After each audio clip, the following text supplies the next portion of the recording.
මම නීතිජ උතුරු ප්‍රේමරත්න අද දිනේදී අපි නදුන් චින්තක වික්‍රමරත්න වෙනුවෙන් ශ්‍රී ලංකා මානව හිමිකම් කමිෂන් සභාවට පැමිණිල්ලක් ඉදිරිපත් කරන්න ලැබුවා.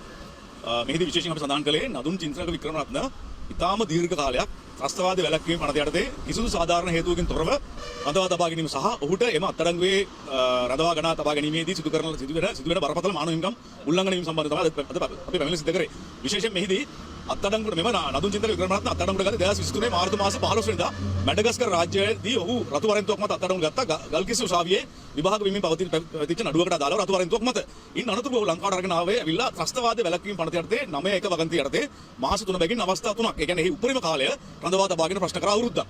ඉන් අනතුරුව ඔහුට චෝදනාවක් එල්ල වුණා අත්අඩංගුවෙන් CID අත්අඩංගුවෙන් පැන යාමට තැත්කිරීමක් සම්බන්ධව. එම චෝදනාවෙන් පසුව ඔහුව ඒ සඳහා මහාධිකරණයේ නඩුවක් ගොනු කරලා එම නඩුවට අදාළව පැනයාමට අදාළ නඩුවට අදාළව 15 ආවගන්තිය. ඒවත් ඒ කියන්නේ නඩු විභාගයේ අවසන් වනතුරු රඳවා තබා ගැනීම කියන වගන්තිය සඳහා එවකට ආරක්ෂක ලේකම් කමල් ගුණරත්න මහත්මයා අස්සන් ලැබුවා. විශේෂයෙන් මෙම 15 වගන්තිය යනු LTT පහුගිය අවුරුදු 30ක යුද්ධයේදීවත් ඒ වගේම මේ මුළු ත්‍රස්තවාදී වැළැක්වීම පනතගෙන ආපු කවර ඉතිහාසයකදීවත් කිසිදු භයානක LTT සමාජිකයෙකුටවත් පාවිච්චි කළ නැති කිසි දවසක ලංකාවේ ඒ ත්‍රස්තවාදී වැළැක්වීම පනත යටතේ භාවිතා කරනු නොමැති නඩු විභාගයේ අවසන් වනතුරු රඳවා තබා ගැනීම නැමැති නියෝගය.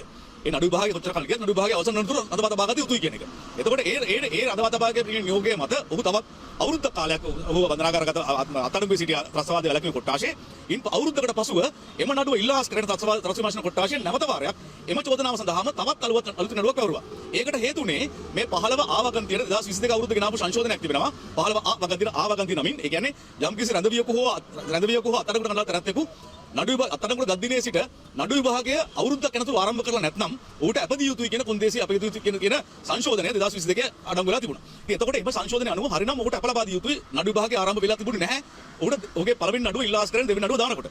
නමුත් දෙවෙනි නඩුව දාලා ඉවරලා එම නියෝගයටත් මෙම අලුත් ආණ්ඩුවේ ආරක්ෂක ලේකම්වරයා මුල් අවස්ථාවේදී අත්සන් කරේ නැහැ අතරම. නමුත් පසුව මාසයකට පමණ කාලයකට පසුව ඔහුත් මෙම 15 ආවගතිය කියන්නේ නඩු විභාගයේ අවසන් වන රඳවා තබා ගැනීම සිදු කළ යුතුයි කියන නියෝගයට මේ අලුත් ආණ්ඩුවේ ආරක්ෂක ලේකම් තුයකොන්ද මහත්තයාත් අත්සන් කළා. ඉතින් එතකොට මෙතන කාරණා කීපයක් පැන නගිනවා. එකක් තමයි දැන් මේ වෙනකොට අවුරුදු 2යි මාස 7ක් නදුන් චින්තක අවුරුදු 2යි මාස සමාන නදුන් චින්තක මේ වෙනකොට අවුරුදු 2යි මාස 8ක් රැඳවුම් භාරයේ පවතිනවා. රැඳවුම් භාරයේ සිටිනවා. ඒ කියන්නේ ත්‍රස්ත විමර්ශන කොට්ටාශයේ රැඳවුම් භාරයේ ඉතිහාසයේ මෙතෙක් කිසිදු සැකකරුවෙක් හෝ කිසිදු තැනැත්තෙක් ඊතරම් කාලයක් දීර්ඝ කාලයක් රැඳවුම් භාරයේ තබල නැහැ. ඔහු ඉන්නේ තංගල්ල පැරණි බන්ධනාගාරයේ කියන ත්‍රස්ත විමර්ශන කොට්ටාශයට ගැසට් කරලා තියෙන ස්ථානයේ රඳවා තබලා තියෙනවා. ඒතකොට ත්‍රස්තවාදී වැළැක්වීම පනත යනු ත්‍රස්තවාදී ක්‍රියා සම්බන්ධව සිදු කළ යුතු